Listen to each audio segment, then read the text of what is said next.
Shalom, shalom, bien-aimés amis de Jésus. Ce matin, nous sommes dans la présence du Seigneur et nous sommes rassemblés au nom du Père et du Fils et du Saint-Esprit. Amen. Alors, bien-aimés, nous allons en ce matin, nous allons dire merci au Seigneur. Et je voudrais que tu dises merci au Seigneur avec moi ce matin pour la vie que le Seigneur nous a donnée. Je voudrais que tu dises merci au Seigneur. Je ne sais pas comment a été ta nuit,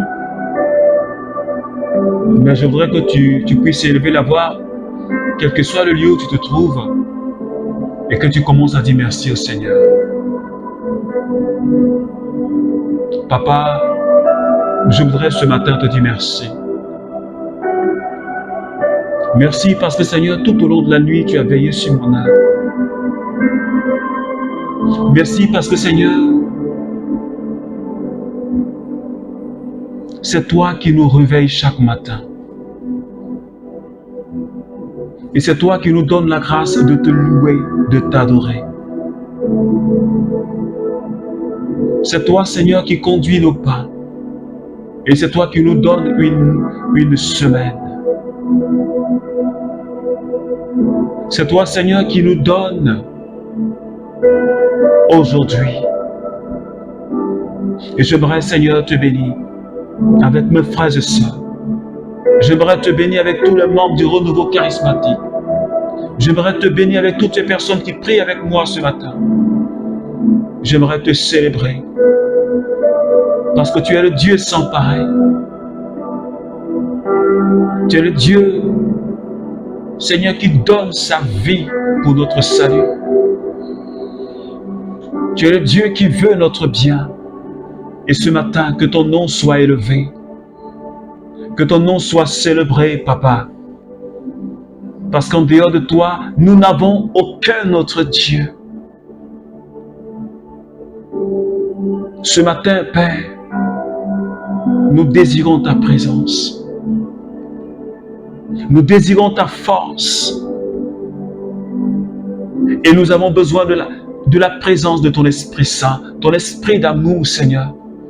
Ta parole dit que tu as répandu dans notre cœur ton amour par le Saint-Esprit.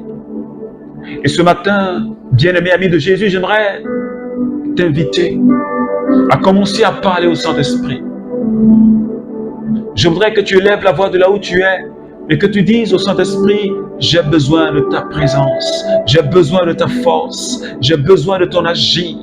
J'ai besoin que tu prennes le contrôle, Seigneur, de toute cette journée. Oh Saint-Esprit, viens me toucher ce matin. Viens toucher quelqu'un qui est en train de prier avec moi ce matin.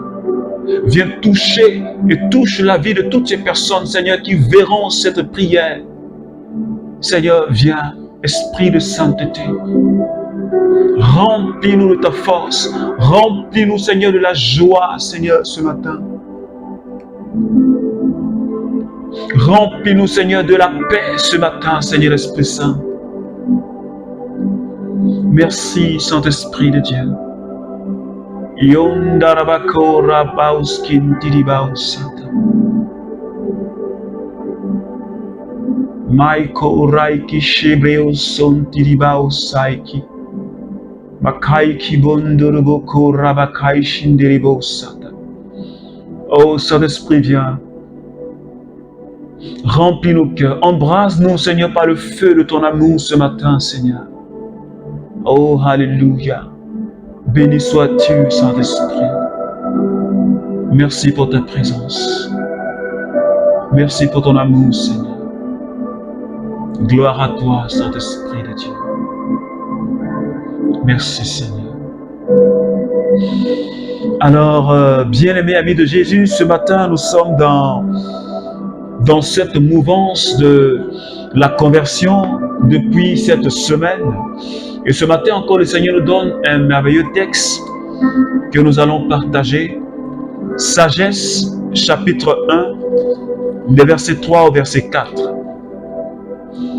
Les pensées tortueuses séparent de Dieu,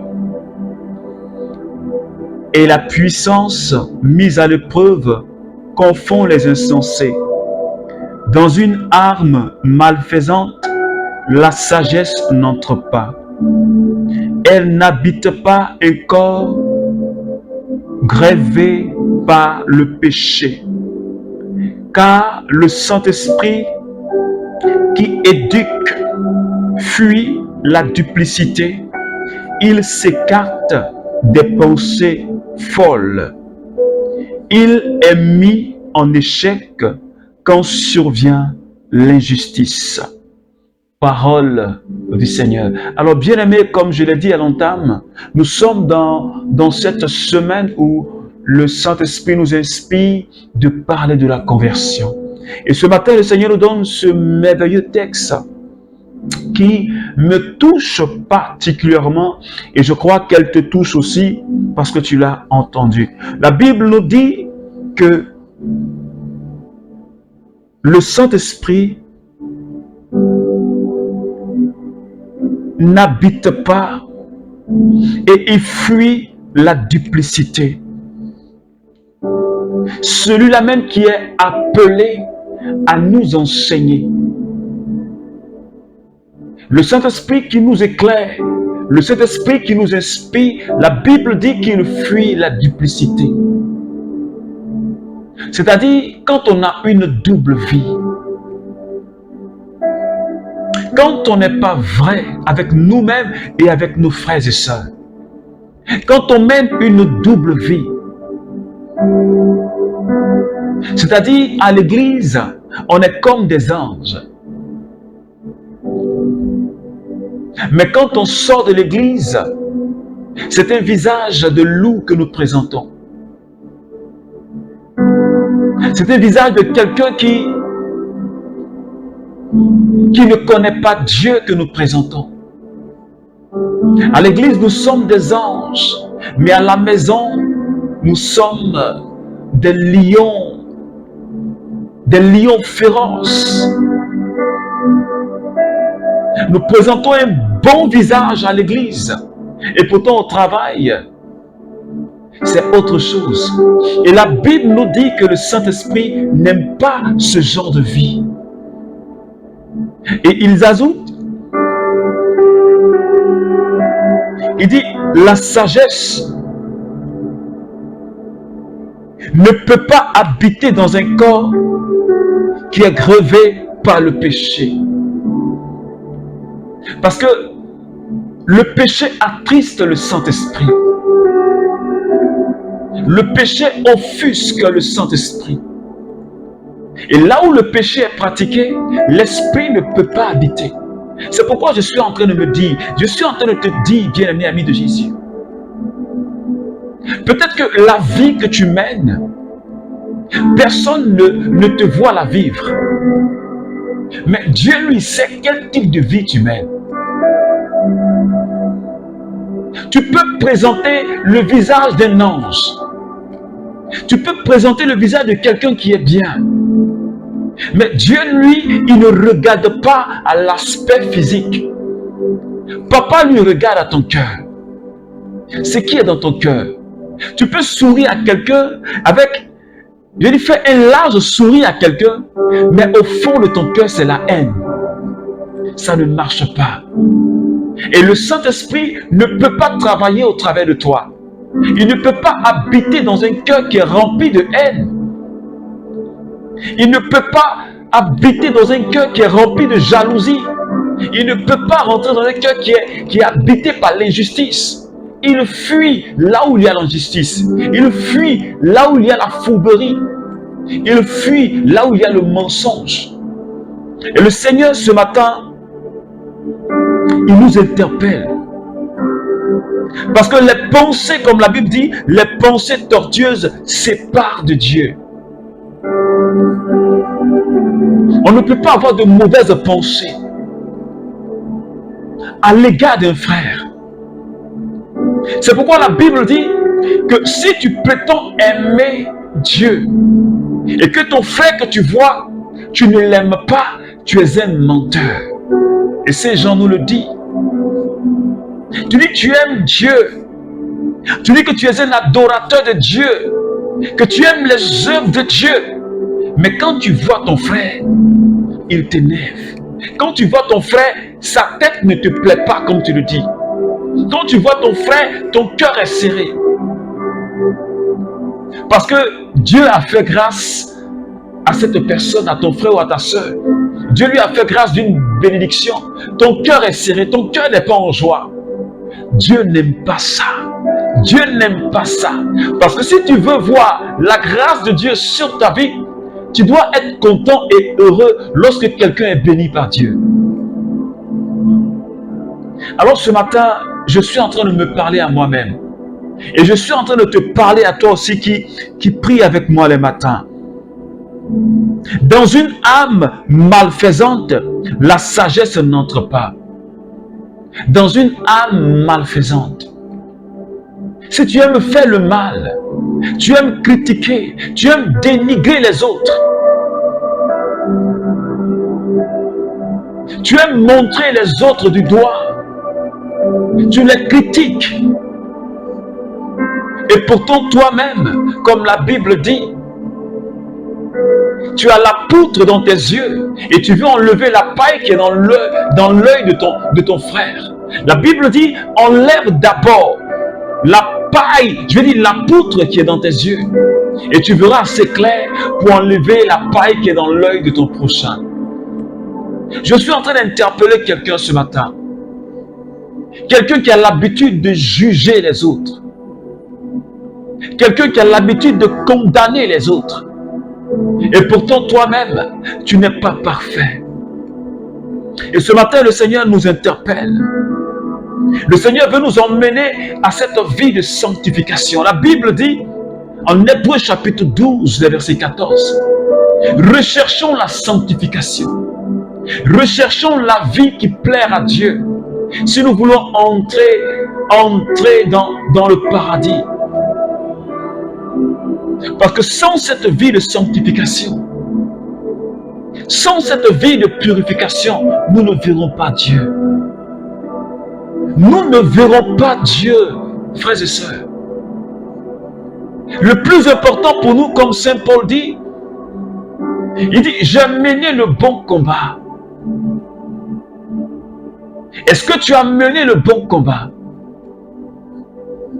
Comme Saint Paul qui était sûr de son, il avait cette assurance de son salut. Il dit, j'ai mené le bon combat. Et Dieu va me donner la couronne de gloire. Est-ce que toi tu peux le dire? Est-ce que moi je peux le dire? Est-ce que tu as mené le bon combat? Est-ce que tu as marché? Est-ce que tu marches dans la volonté du Seigneur?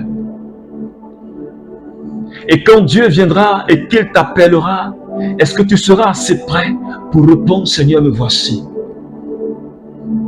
Est-ce que quand Jésus frappera à ta porte pour dire, je veux maintenant te prendre, est-ce que tu seras assez prêt pour dire, Seigneur, je suis prêt?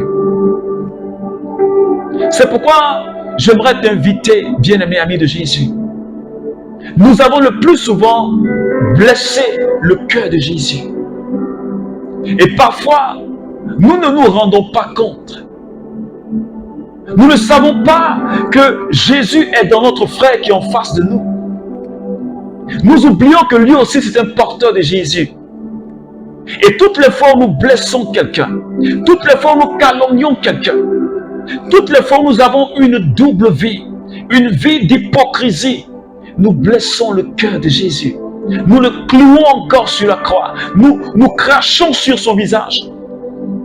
Et la majeure partie du temps, nous oublions cela. C'est pourquoi ce matin, j'aimerais le rappeler à quelqu'un. Jésus a donné sa vie sur la croix pour que nous ne soyons plus esclaves du péché. La Bible dit en Romains chapitre 6. Mais que nous soyons plutôt conduits par le Saint-Esprit. Le péché ne doit plus dominer. Nos membres ne doivent plus être des instruments du péché. Mais notre vie tout entière doit pouvoir glorifier Jésus.